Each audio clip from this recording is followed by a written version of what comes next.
So guys welcome back আবার একটি নতুন ভিডিওতে। আর আজকে মোটামুটি 5-6 দিন পরে বেরোচ্ছি, ঠিক আছে। কারণ শিলিগুড়ির যে গঙ্গারামপুর থেকে যে মালটা নিয়ে এসেছিলাম সেই মাল খালি করে আমি বাড়ি যাইছিলাম। আর আমাদের মুন্না ভাই, মানে আমার ওই গাড়িটা যে চালাচ্ছে মুন্না ভাই, ধরো তার মধ্যে 3খানা টিপ করে ফেলেছে, আবার আজকে একটা যাচ্ছে।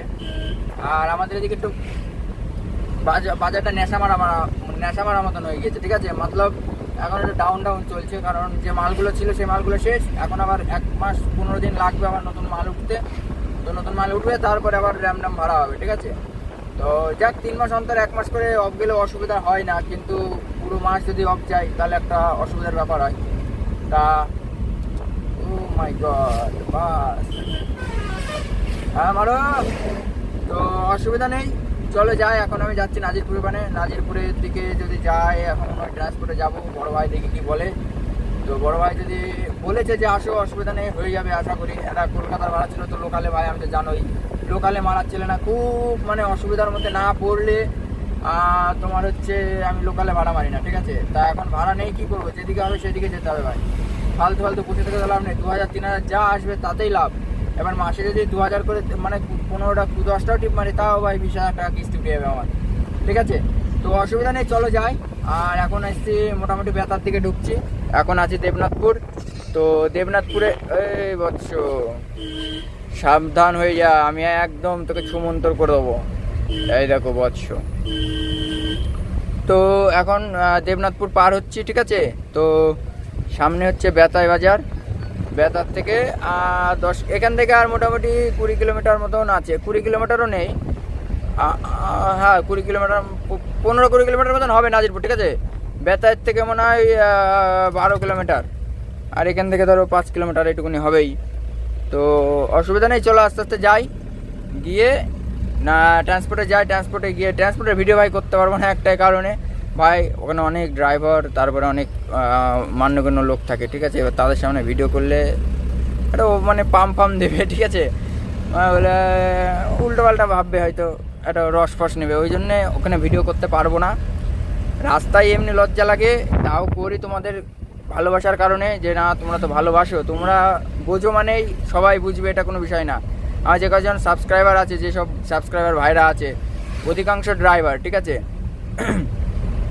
আমাকে তারা বুঝলেই হবে, আদার্স পাবলিক কি বললো না বললো সেটা আমি দেখতে যাব না, আর আমার দেখেও লাভ নেই। তো এখন বিষয় হচ্ছে তোমরা বুঝছো, এটাই আমার কাছে অনেক, ঠিক আছে। এবার এর মধ্যে অনেকজন আছে যারা মানে একটু মানে রস নেই, সে ও বাবা ভিডিও করছে, কী হবে ভিডিও করে, এইসব আর কি বলে। কিন্তু ভিডিওটা করছি আমার শখে, আমার পেশাই না যে আমার ভিডিও করে খেতে হবে, এটার কোনো বিষয় না। আমি এর আগেও বলেছি, আমার গাড়ির থেকে যেটুকুনি আমদানি হয় 10 টাকা 20 টাকা, ওতেই ভাই খুশি। না বাচ্চাকে দিয়েও আমার অনেক টাকা থেকে যায়, ঠিক আছে। বাচ্চাকে 200 টাকা করে, 50 টাকা করে, 60 টাকা করে দিই। বাচ্চার পয়সা পাবে একটা, মোবাইল রিচার্জ নেই, মোবাইলে রিচার্জ নেই, ঠিক আছে। তবুও পয়সা দিতে পারছে না, এতটাই বেকারি হয়ে গিয়েছে। মানে আর এই মাসে, মানে এই 20 তারিখ, আজকে 15 তারিখ হয়ে গেল, ঠিক আছে। এই মাসের জুন মাসের 20 তারিখে আমার এই পুরোনো গাড়ি যেটা চালাচ্ছি আর কি, পুরোনো গাড়ির কিস্তি আছে হচ্ছে তোমার 14,000 টাকা। আবার ইন্স্যুরেন্স কাটাতে হবে 26,000 টাকাতে, কারণ আমি জিরো ব্যালেন্সের কী বলে, জিরো মানে 100% ক্লেম পাওয়া যেটা করে না, সেটা ঘরের থেকে 1 টাকাও লাগে না। ওইটা জিরো টিপের ইন্স্যুরেন্স করবো। তো ওইটা করবো, 26,000 টাকা নেবে, ঠিক আছে, চোলার থেকে করবো। তো তোমাদেরকে সবই জানালাম, ইন্স্যুরেন্স কাটানোর সময় জানাবো, কারণ আমার ফোন পেতেই হয়ে যায়, ঠিক আছে। আমারও যাওয়া পাশা আসা পাশা হয় না, অফিসে যেতে হয় না, যে তোমাদেরকে পুরো ডিটেলসে দেখাবো। তো যাই হোক, অসুবিধা নেই। এই 15 তারিখের মধ্যে আমার এখন মোটামুটি 40,000 টাকা লাগবে। তোমরা যদি যেখান থেকে পারো না কেন, তোমরা আমাকে দিবা, আমি জানি না, ঠিক আছে। তা চলো যাই আস্তে আস্তে। এটা হচ্ছে আমাদের বেতার আগে তেল পাম্প বলে, ওই তেল পাম্পে আছি। কিটা যে হয় হোক নাকি, তো তেল পাম্প আছে, কে ডাকলো জানি না, আমার ধারণা যাবে না, এখন বহুত শর্ট টাইম। তো এই সামনে বেতাই, গুরু সামনে বেতা বাজার। তো চলো যাই আস্তে আস্তে, টুকটুক করে আস্তে আস্তে রিল্যাক্সে যাই, তারপরে ওই সাইডে গিয়ে তোমাদের সাথে আবার কথা হচ্ছে। আর বাচ্চা অনেকটাই শিখে গিয়েছে গাড়ি চালানো, আশা করি দেখি আবার দেওয়া লাগবে, ও তো দিলে আবার উল্টো পাল্টা করে, ওই জন্য দিই না গাড়ি। তো আস্তে আস্তে দেবো, দেখি তারপরে কি হয়। তো চলো আস্তে আস্তে যাই, তারপর আবার ওই সাইডে গিয়ে নাজিরপুরের দিকে গিয়ে কথা হবে তোমাদের সাথে, ঠিক আছে? ততক্ষণের জন্য ভিডিও দেখতে থাকো। সো গাইস চলে এসেছি নাজিরপুর, ঠিক আছে? ট্রান্সপোর্টের সামনে যাই, তারপরে তোমাদের সাথে আবার কথা হচ্ছে। সো গাইস মোটামুটি ভাড়া তো একটা হয়েছে, ঠিক আছে? দু জায়গায় খালি হওয়ার কথা, একটা হচ্ছে পাঁশকুড়া, ঠিক আছে? আর একটা হচ্ছে তোমার মানে ওই মালটাই আর এক জায়গায় হচ্ছে, সেটা হচ্ছে বালেশ্বর ছাড়িয়ে গিয়ে, ঠিক আছে? তো এখন বর্তমানে বালেশ্বর হিসাবেই যাচ্ছি, ঠিক আছে? আর কত কি ভাড়া লেগেছে ওইদিকে গিয়ে বললে হবে, ওখানে বাড়ি আসার সময় বলবো তোমাদেরকে। যাও এবার থেকে বলবো। তো লোড হবে সবজি, ঠিক আছে? সবজি লোড হবে, সবজি বলতে পটল বেগুন দিয়ে সব দিয়ে, সব ভ্যারাইটি মাল দিয়ে, নানান রকমের মাল দিয়ে লোড হবে, দিয়ে নিয়ে যাবে। তো চলো যাই, আমি এখানে লোড হবে হচ্ছে তোমার শ্যামনগর থেকে, পলাশি বেতার থেকে ডান দিকে মারবো, পলাশি রাস্তা ধরে ওখান থেকে মানে বেতার থেকে 5 কিলোমিটার 6 কিলোমিটার গিয়ে তোমার লোড হবে। তো এখন ঢুকছি বেতার দিকে, ঠিক আছে? বেতার বাজার পার করে একটুখানি গিয়ে কলেজ পড়ে, কলেজ থেকে ডান দিকে মারলে শ্যামনগরের রাস্তা। তো চলো যাই, তারপরে তোমাদের সাথে আবার কথা হচ্ছে, ঠিক আছে? ওই মার্কেটে গিয়ে। সো গাইস টাকা তুলতে হবে, কারণ আমার কাছে একটা পয়সা নেই, ঠিক আছে? এখন এটিএম থেকে টাকাটা তুলে নিই, মোটামুটি 2-3 হাজার টাকা তুলতে হবে, কারণ যেতে হবে তো, আবার লাইন খরচ লাগবে। তো চলো টাকাটা তুলে নিই, তারপরে তোমাদের সাথে আবার কথা হচ্ছে। সো গাইস খাওয়া দাওয়া করছি, এই যে বাবন খাচ্ছি ডাল ভাত, মানে সবজি ভাত খাচ্ছি, একটা পটলের তরকারি, ভেন্ডি ভাজা, ডাল আর মাছ ভাজা নেবো, মাছ ভাজা আসছে। তো চলো খেয়ে নিই, তারপর আবার তোমার সাথে কথা হচ্ছে। তো গাইস অনেকক্ষণ আগে চলে এসছে এখানে বর্ধমানে, আর তোমরা তো দেখলেই। আর এখন মোটামুটি শুয়েছিলাম, তো লোডিংয়ের জন্য ডাকছিল, তো বাচ্চাকে বললাম যে ইয়ে খোল, এই দেখো খুলছে, দেখেছো? এখন লোডিং চালু হবে, তো চলো লোডিং হবে। ওই দেখো ওইখানকার পটল আছে, ও গাছের জন্য দেখা যাচ্ছে না। তো এই যে লোডিংয়ের জন্য যে বাচ্চা সব রেডি করছে, তো রেডি করুক, আমি তো তোমার আরেকটুখানি শুই, কারণ ওকে নিয়ে আসাই মানে আমার ওই দড়ি তিরপলের জন্য, ঠিক আছে? গাড়ি ফাড়ি চালানো শিখো, আজকেও আবার কী করেছে শোনো, তাহলে তবে শোনো, বিষয় হচ্ছে ও গাড়িটা ব্যাকে দিতে গিয়েছিলো, গাড়িটা ব্যাকে দিতে গিয়েছিলো। তো চলো যাওয়ার সময় গল্পটা বলবো। সো গাইস ওই যে ওখান থেকে পটলগুলো, ওই বস্তাগুলো আমার এই গাড়িতে লোড হবে, ঠিক আছে? আর ওই তিরপল বাচ্চা গুছিয়ে দিয়েছে, বাচ্চাও টুকটুকের উপরে বসেছিল। আর এই পটল কটা এক বস্তা 2 বস্তা, এই কটা না আরও সামনে আছে, তো এই কটা এই গাড়িতে লোড হবে, ওই কটা এইখান থেকে, আর ওই সামনের থেকে আরও লোড হবে, ঠিক আছে? তো চলো লোড ফোট করে নিই, তারপরে আবার তোমাদের সাথে কথা হচ্ছে। আর মোটামুটি তো 3 টন তো মাল যাবে, কোনো চাপ নেই।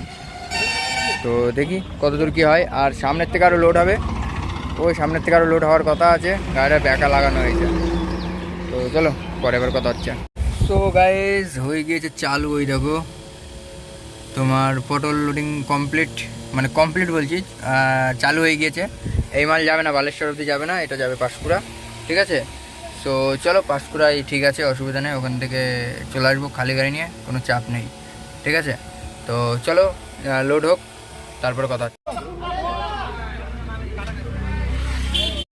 তো গাইজ এই যে এই মালগুলো উঠবে, তো এই মাল কটা উঠবে, ঠিক আছে? আর মনে হয় উঠবে না, এই মাল কটা দিয়েই হয়ে যাবে, ঠিক আছে? তো দেখি মাল কতটুকু করে হয়, মনে হচ্ছে তো অনেক কেজির বস্তা, এগুলো অনেক কয়েক কুইন্টালের বস্তা, ঠিক আছে? তো দেখি এই মাল কটা কতটুকু হয়, মোটামুটি যা মাল তার থেকে কম নেওয়া লাগবে, কিছু করার নেই। কতটুকু মাল হচ্ছে এক বস্তায়? 70 কেজি। তো চলো পরে আবার কথা হচ্ছে। সো গাইস এই যে দড়ি তিরপল বাঁধা কমপ্লিট, সরি দড়ি বাঁধা কমপ্লিট, এই যে গাড়ি। তো চলো সব কিছু হয়ে যাক, তারপরে আবার কথা হচ্ছে। তো গাইস গাড়ি ছেড়ে দিয়েছি, গাড়ি ছেড়ে মোটামুটি চলে আসলাম 2-4 কিলোমিটার চলে এসেছি, ঠিক আছে? তো এখন যাব কৃষ্ণনগর হয়ে যাচ্ছি, যেহেতু কারণ হচ্ছে তোমার এই দিক দিয়ে গেলে অনেকটা ঘোর হয়, বেতুয়া দিয়ে গেলে, হ্যাঁ। আর আমরা সোজা দিয়ে যাবো কৃষ্ণনগর, এখান থেকে কৃষ্ণনগর হয়তো 40 কিলোমিটার হবে, ঠিক আছে? তো কৃষ্ণনগর হয়ে আমরা একদম গুপ্তিপাড়া ঘাটে একদম চলে যাবো। তো চলো বাইরের দৃশ্যটা তোমাদের দেখাচ্ছি, তোমরা দেখতে থাকো, সঙ্গে থাকো, ঠিক আছে? কাছাকাছি হবে মনে হয়, আশা করি। পাঁশকুড়ায় খালি হওয়ার কথা বলছে, পাঁশকুড়ায় হলে 9টার সময়, আর যদি বালেশ্বরের সাইড হয় তাহলে 3টের সময়, ঠিক আছে? তো চলো। তো গাইস এই দেখো অবস্থা, দেখো এই তো হচ্ছে বিষয়। দাদু গরু চড়াচ্ছে, আর রাস্তায় দেখো এরকম রাস্তা, ক্লিয়ার রাস্তা, কোনো চাপ নেই। আস্তে আস্তে যাই, চলো টুকটুক করে, ঠিক আছে। এই দিক দিয়ে সব মাঠ ঘাট, এটা হচ্ছে একদম ডাইরেক্ট গিয়ে তেহট্টই উঠবে, তেহট্টই, ঠিক আছে। আর এই খেচেস এটা গিয়ে তেহট্টই উঠবে, তেহট্টর থেকে 35, 38, 40 কিলোমিটার মতন হবে। আমার হচ্ছে কৃষ্ণনগর। তো কৃষ্ণনগরে 90 আছে, 2 ঘন্টার মধ্যে আমার কৃষ্ণনগর পৌঁছাতে হবে। আশা করি 2 ঘন্টার মধ্যে পৌঁছে যাব, ঠিক আছে। তো চলো যাওয়া যাক, তারপরে আবার ওই সাইডে গিয়ে তোমাদের সাথে কথা বলছি। সো গাইস, গাড়িটা একটু গ্রিস করে নিলাম, গাড়িটা গ্রিস করিয়ে গাড়ি ছাড়লাম, ঠিক আছে। কৃষ্ণনগর আর মাত্র 30 কিলোমিটার আছে এখান থেকে। চাপড়ায় ঢুকছি। তো চাপড়ায় ঢুকে ওখান থেকে 15 কিলোমিটার, চাপড়ায় ঢুকছি মানে এখান থেকে আর 15 কিলোমিটার চাপড়া আছে। তো চাপড়ায় গিয়ে তারপর ওখান থেকে 15 কিলোমিটার থাকবে কৃষ্ণনগর। তো যে করে হোক 4টের আগে আমাকে বেরোতে হবে, ঠিক আছে। 4টের আগে আমাকে কৃষ্ণনগরে ঢুকতে হবে, কিচ্ছু করার নেই। তো চলো যাই আস্তে আস্তে, তারপরে আবার তোমাদের ওই সামনে গিয়ে কথা হচ্ছে, ঠিক আছে। তো গাইস, চলে এসছি হাইওয়েতে, মানে কৃষ্ণনগর কলকাতা, যে কলকাতার দিকে যে নতুন হাইওয়ে হয়েছে সেই হাইওয়ে চলে এসছে, ঠিক আছে। আর কৃষ্ণনগরে নিজের এলাকায় ধরে পোঙা মারলো কত জানো? 100 টাকা। কিস্তি মারবো না ভাবি, বেরিয়ে যায়, অসুবিধা নেই। তো যাই হোক, ওখানে 100 টাকা নিল, কারণ আমাকে বলছিল মান্থলি করতে, আমার যে লোকাল গাড়ি মান্থলি নেই, ঠিক আছে। আমার হার্ড টাইম এখান থেকে যেতে হবে, ওই তো প্রতি সময় যাবে বলেই তো মান্থলিটা করতে হবে। আমি মান্থলি আমি করার মধ্যে নেই, আমাকে রাস্তা কম চিনি নেবে। হ্যাঁ, কৃষ্ণনগরের বাস স্ট্যান্ডেই যাবো না, আমার ভেতর দিয়ে চলে আসবে একদম তোমার পালপাড়ায়। মানুষ কেন যে বলছে যে তাহলে মান্থলি করবি না, তাহলে গাড়ি কেস হবে। আমাকে কেস দাও, কোনো চাপ নেই, কেস আমি শোধই দেবো না, ঠিক আছে। আমার বেফালতু তুমি কেস দিবা লোকাল গাড়ি ধরে পেয়ে, আর আমি তোমার ছেড়ে দেবো নাকি? দিয়ে বলছে তাহলে খরচা দেয়, আমি খরচা দেবো না। যে লাস্টে কেজি গান নিয়ে আমি দেখলাম যে ফালতু মাল, কাঁচা মাল আছে, দিয়ে দিলাম 100 টাকা, ঠিক আছে। 100 টাকাই নিল শালা। বললাম ঠিক আছে, নাও, একদিনে তো নিবা, আজকে জানা থাকলো 90-র মধ্যে ঢুকবো, ওই যেখানে গোডাউনের ওখানে 90 মানে পুলিশ থাকে, ঠিক আছে, সিভিক দিয়ে। তা ওরা দাঁড় করাচ্ছিল, আমি দাঁড়াইনি, ঠিক আছে। তা ওরা ওখানে দাঁড়াবো, দাঁড়িয়ে বললো খেয়েছে পয়সা দে, পয়সা দেবো না, বলবো পয়সা কিসের রে, বাড়ি যাচ্ছি, দিয়ে চলে আসবো। এসে ভেতর দিয়ে, ঘূর্ণির ভেতর দিয়ে গিয়ে একদম সন্ধ্যা 8 পাড়ে উঠে, সন্ধ্যা 8 পাড়ের ওখান দিয়ে গিয়ে গুদারাঙ্গা হয়ে চলে আসবে একদম স্টেশনে। স্টেশন থেকে এইখান থেকে এই হাইওয়ে পেয়ে যাবো, কোনো চাপ নেই। আর যদি কেউ নতুন থাকো ভাই, এই টাইমে এসো না, ঠিক আছে। তোমাদের কিন্তু 1000 টাকা করে মানতে বলো, আমার নিজের লোকালের গাড়ি, তাই বলছে যে 700 টাকা মানতে দেবে। আমি বলছি করবো না, তুমি কেস যা করবার করো। যে লোকাল গাড়ি বলে ছেড়ে দিলাম, আমার যে বলেছে ঘূর্ণি বাড়ি ছেড়ে দিয়েছে, কোনো নিই, ঠিক আছে। তাও 100 টাকা নিয়েছে, তা সে নিক, অসুবিধা নেই। 100 টাকা নিয়েছে, ছেড়ে দিয়েছে, অসুবিধা নেই। নো এন্ট্রি কিন্তু এখন না, শিলিগুড়ি যে সিস্টেম না, এখন কৃষ্ণনগরে সেই সিস্টেম করে দিয়েছে। এখন সিস্টেম হচ্ছে যদি লোকাল বাইরের গাড়ি আসে 300, 200, 100 এরকম নিচ্ছে। আর যদি লোকাল গাড়ি হয় মানে ছেড়ে দেয়, অনেক সময় 50-100 করে নিয়ে ছেড়ে দেয়। কিন্তু অনেক সময় যারা যদি পাওয়ারফুল ম্যান থাকে তাহলে তাদের এমনি ছেড়ে দেয়, মান্থলিও করা লাগে না, ঠিক আছে। তো যাই হোক, অনেক কিছু বলে ফেললাম। তোমরা যদি কৃষ্ণনগরের টাউনের ভেতরে আসো তো দেখে শুনে আসবে। আর রাস্তাঘাট ওই দিক দিয়ে একটু ভেতর দিয়ে ঘুরে আসলে তোমাদের একটা পয়সা লাগবে না, কোনো চাপও নেই, এমবিআই চাপ নেই। কিন্তু এই হাই রোডে একটু এমবিআই চাপ আছে, ঠিক আছে। ওই কাছে হাইওয়েতে একটু চাপ আছে, একটু দেখে শুনে চলাফেরা করবো ভাই, কারণ আমাদের লোকাল গাড়ি একটু দেখে শুনে আসি, ঠিক আছে। তো যাই হোক, চলো আমরা হাইওয়েতে উঠে পড়েছি, ঘাটের রাস্তায় যাচ্ছি। ঘাটের রাস্তায় গিয়ে তারপরে তোমাদের সাথে আবার কথা হবে, ঠিক আছে। হাইওয়েটা তোমাদের দেখাচ্ছি একটু, তোমরা দেখো আর মজা নাও, ঠিক আছে। বাচ্চা বলছে আমি রকেট গাড়ি ছাড়া কাজ করবো না, করতে হবে না, খুলে নে, আমি একাই 100 কি বস। তো এই যে হচ্ছে হাইওয়ে, আমাদের কলকাতার নতুন রোড। আগে এই দিক দিয়ে ভাঙা চূড়া, ঠিক আছে, টেরা বেঁকা সিঙ্গেল রাস্তা ছিল। আর এই যে বাচ্চা মুখখানা